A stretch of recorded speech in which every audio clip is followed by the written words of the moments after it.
अच्युतानंद जी ने, जो भगवान के पंचसखा आते हैं ना हर युग में, उन्होंने लिखे करीब 25 प्रकार का पाप के कारण कलयुग का पतन हुआ। क्या क्या पाप? सब वो पाप नहीं करते, पुण्य करते हैं बहुत लोग, इस कारण हम बचे हैं, भोजन मिल रहा है, बारिश हो रहा है, सूर्य देव उदय हो रहे हैं। ऐसे दिन नहीं आएगा 7 दिन सूर्य उदय नहीं होंगे, 7 दिनों जे अंधारो, ये लिखा है। सत्ययुग में भी 7 दिन अंधेरा हुआ था। जब ब्रह्म प्रलय हुआ तब 7 दिन अंधेरा हुआ। सप्त ऋषि को नाव पर बैठा के भगवान विष्णु मत्स्य रूप का धारण करके 7 दिन तक समुद्र में फहराया। फिर 7 दिन का अंत हुआ, नव सूर्य का उदय हुआ, किनारे पर नाव को लगाया। जब लक्ष्मण जी का शक्ति भेद हुआ था, 7 दिन 7 रात अंधेरा हुआ, क्योंकि हर समय सत्य, त्रेता, द्वापर, कलयुग, हर युग में 7 दिन 7 रात अंधेरा होता है। और कलयुग में भी 7 रात 7 दिन अंधेरा होगा। क्यों होगा? न सूर्यदेव उदय नहीं होंगे, चंद्रदेव उदय नहीं होंगे, तो लोग क्या करेंगे? तो इसलिए 25 प्रकार का पाप का यहां ब्रह्म ज्ञानी अच्युतानंद ने लिखे हैं। आज से 600 साल पहले मिथ्या कोई बोल नहीं था, पर उन्होंने लिखे थे। उस समय गंगा नदी में उलग्न स्नान के कारण कलयुग का आयु 1200 वर्ष, 12,000 वर्ष कट गया। उस समय गंगा माता को तो लोग पूजा कर रहे थे, ऐसे प्रणाम कर रहे थे। आज गंगा नदी में जल क्रीड़ा होता है और नंगे पोशाक पहन के लोग जाते हैं, स्नान करते हैं। कलयुग का आयु इसमें कटा 12,000 वर्ष। मिथ्या पाप, सब लोग झूठ बात करने लगते हैं, 2-3% लोग सत्य बात करते हैं।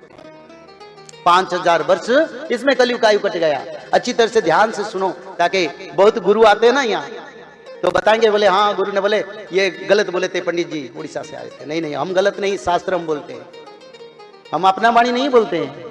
आप लोगों का उद्धार के लिए हम आए। 2032 से सत्ययुग आगमन होगा, प्रभु जी का अवतार होगा, भक्त भगवान का मिलन होगा। आप क्या नहीं चाहते भगवान से मिलने के लिए? आप क्या नहीं चाहते सत्ययुग जाने के लिए? सब तो चाहते हैं। तो उसका धारा चाहिए, समय बताना चाहिए, कारण क्या, सब समझाना चाहिए। इसीलिए तो कथा प्रवचन ये सब चलता है ना, क्योंकि बार बार कथा होता है, या हर दिन कथा होता है। और कथा में बोल देंगे, फिर आप लोग सुन के नहीं नहीं वो सत्य नहीं। फिर 2032 से पहले विनाश आएगा, विनाश के समय मृत्यु होगा, तब बोलेगा अरे बड़ा गलती हो गया, हमने समझ नहीं पाए। क्योंकि शास्त्र कभी मिथ्या नहीं। कोई मनुष्य का वाणी मिथ्या हो सकता है, पर शास्त्र का वाणी को मिथ्या कभी हम कर नहीं सकते। मिथ्या पाप से 5,000 वर्ष कट गया। ब्राह्मणों के द्वारा अन्य माताओं से शादी करना, प्रेम करना, कलयुग का आयु 30,000 वर्ष कट गया। 30,000 वर्ष इसमें कलयुग का आयु कट गया। मैत्रता से कपट, अपने मित्र बंधु, सुग्रीव भगवान के मित्र था, जीवन देने के लिए आके खड़ा हो, वानर सेना को एकजुट किया। आजकल के मित्र क्या करते हैं? बोलते तो सही, पर समय के साथ विश्वासघात। तो मैत्रता से कपट के कारण 6,000 वर्ष कलयुग का आयु कट गया। अभक्ष्य भक्षण, लोग अभक्ष्य भक्षण करते हैं। क्या अभक्ष्य भक्षण करते हैं? गुटखा खाते हैं, नशा खाते हैं, जहरीले मसाला खाते हैं, ये अभक्ष्य है। सड़ा हुआ और परिशेबुल मांस, सूखे हुए मांस, मछली खाते हैं। तो गुजरात में इतना नहीं है, गुजरात में तो पवित्रता है, पर अलग राज्य में बहुत चलता है। तो अभक्ष्य भक्षण से 8,000 वर्ष। पराई का धन का अपहरण करते हैं, बल या शक्ति या क्षमता से पराई का संपत्ति को अपहरण कर जबरदस्ती। 10,000 वर्ष कलयुग का आयु कट गया इसमें। मैं 4,32,000 का एक एक करके जिक्र करता हूं, ताकि आप लोग समझ जाए। ये पाप हो रहा है धरती पर, और हर पल, हर समय, हर क्षण में इस पाप को हम देख रहे हैं, झेल भी रहे हैं। कई कई लोग इसमें परेशानी भी है। दान का असद उपयोग, misutilization of donation. Donation में चार्टर्ड फ्लाइट चढ़ते हैं, डोनेशन में सिक्योरिटी रखते हैं, सिक्योरिटी में करोड़ रुपया सालाना खर्च करते हैं। अपने मनमानी जो इच्छा कर लेते हैं, डोनेशन को नहीं कर पाओगे। शास्त्र में लिखा है दान आया तो दान के रास्ता पर जाना चाहिए। दान को, हाँ तुम्हारा खाने को नहीं मिलता है, मृत्यु हो जाएगा तो भोजन कर सकते हो, पर वैभव नहीं कर सकते हो। दान का अर्थ त्याग है, जो लेते हैं उसको त्याग प्रदर्शन करना चाहिए, और उसके कारण 14,000 वर्ष कलयुग का आयु कट गया। विधवा नारी का हरण, विधवा नारी माता होते हैं, देवी होते हैं, पर उनको मिस यूटिलाइजेशन कहीं कहीं पापी लोग करते हैं, तो इसके कारण कलयुग का आयु 26,000 वर्ष कट गया।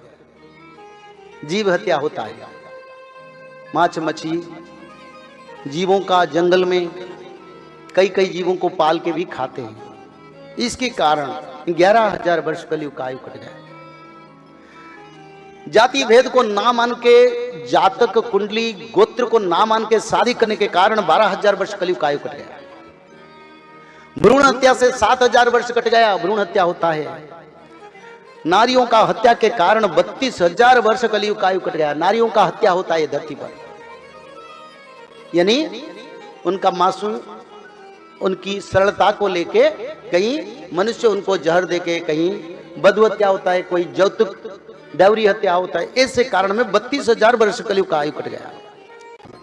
जय श्री माधव। जल प्रलय, महामारी और भूकंप, अग्नि प्रलय, वर्ल्ड वार 3 और महाविनाश, ये तो एक दिन होना ही है, लेकिन इस सब से आप बच कैसे सकते हैं? सबसे पहले नॉनवेज खाना छोड़ दीजिए, अंडा भी नहीं खाना है, और किसी भी तरह का नशा मत करिए, और गलत काम मत कीजिए, और सत्य, प्रेम, दया, क्षमा और शांति का आचरण कीजिए, और 3 चीज कीजिए। उसमें से सबसे पहला है त्रिकाल संध्या, यानी त्रिसंध्या। उसको दिन में 3 बार करते हैं। जैसे सुबह में करते हैं ब्रह्म मुहूर्त में, सुबह सुबह 4 बजे से लेकर के 6 बजे के बीच में आप कभी भी कर सकते हैं, लेकिन आपको समय नहीं मिला तो समय आप आगे पीछे कर सकते हैं, आधा घंटा 1 घंटा पीछे कर सकते हैं। दोपहर में 11:30 बजे से लेकर के दिन का 1 बजे तक कर सकते हैं, उसके बीच में शाम को 5 बजे से लेकर के 6:30 बजे तक कर सकते हैं। दिन भर में 1 बार नहा के त्रिकाल संध्या जरूर करें, बाकी समय आप हाथ पैर मुंह धोकर भी कर सकते हैं, और 3 बार आप श्री गंगे बोल करके स्टार्ट कर सकते हैं। जो दूसरा उपाय है वो है श्रीमद् भागवत महापुराण पठन। दिन में 1 अध्याय जरूर पढ़ें, दिन भर में 1 अध्याय जरूर पढ़ें, वो भी ना हो सके तो 1 पन्ना तो जरूर पढ़ें, अगर उतना भी समय नहीं है तो 1 श्लोक जरूर पढ़ें। तीसरा उपाय माधव नाम का जप करें, निरंतर करें, कोई भी काम करते हुए करें, हमेशा माधव नाम का जप करें। त्रिसंध्या का पीडीएफ, श्रीमद् भागवत महापुराण का पीडीएफ और भविष्य मल्लिका का फ्री ई बुक भविष्य मल्लिका पुराण, ये सब आपको डिस्क्रिप्शन बॉक्स में मिल जाएगा। भविष्य मल्लिका के बारे में अधिक जानकारी के लिए आप भविष्य मल्लिका के वेबसाइट पर संपर्क कर सकते हैं, भविष्यमल्लिका.com, और अधिक जानकारी के लिए भी कल्कि अवतार ऑफिशियल चैनल को देख सकते हैं, जहां पर मल्लिका के बारे में खुलकर बातें रखी गई है, जहां पर आप लगभग 1000 जितना वीडियो आपको देखने को मिल जाएगा। और भी आपको अधिक जानकारी जानना है त्रिसंध्या के बारे में और कोई आपको सवाल है तो नीचे दिए गए नंबरों पर आप संपर्क कर सकते हैं।